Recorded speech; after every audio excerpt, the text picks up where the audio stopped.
Hello. What did you want to be when you grew up? I can usually hear people say they wanted to be doctors, lawyers, teachers, nurses, etc. Well, I wanted to be a mother. And after many failed attempts, I finally had my perfect miracle child. And all was well, and I was the happiest person in the world until I wasn't.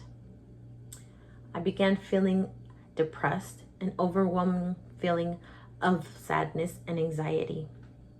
I then went to my doctor and was diagnosed with the baby blues. After months and months of not feeling better, I was finally diagnosed with postpartum depression. There are 3 types of depression after childbirth. I will discuss them briefly, and I will then give options that are available. You see, you're not alone. Reach out. According to the Department of Public Health, there are 3 types of postpartum. The first one is the baby blues.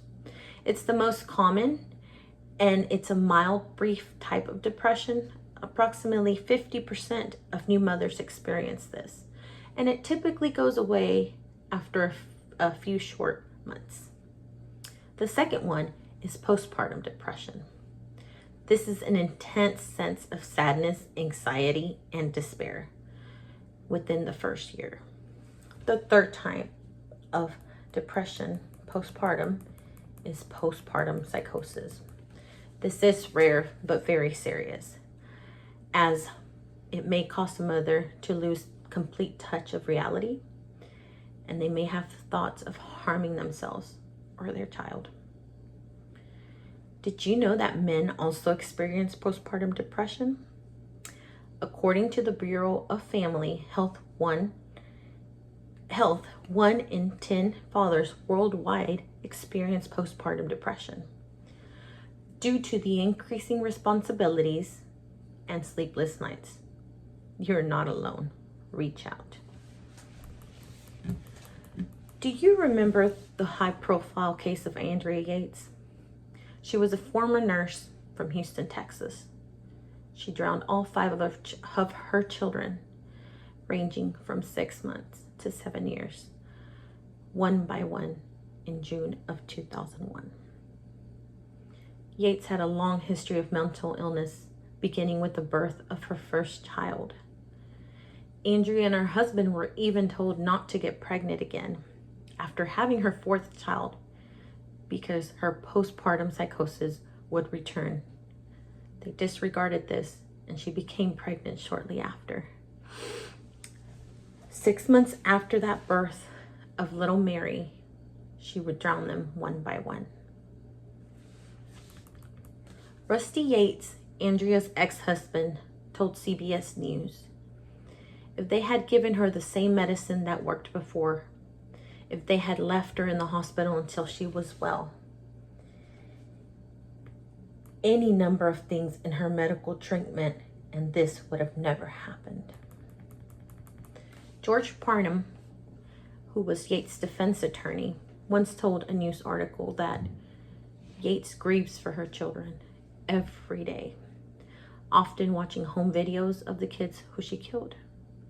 She also spent her time making aprons, cards, or she also spends her time now making aprons, cards, and gifts in the craft room and anonymously selling them.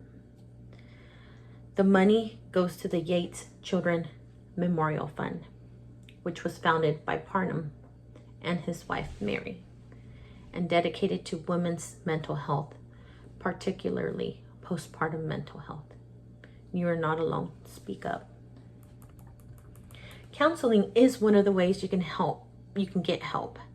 Counseling can help address the way a person is feeling and thinking and acting.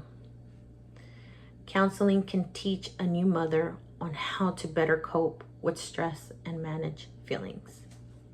There's also medication. Antidepressants can help treat postpartum depression. Lastly, and a big one, is support groups. Connecting with other mothers who deal with the same issues, feelings, and emotions.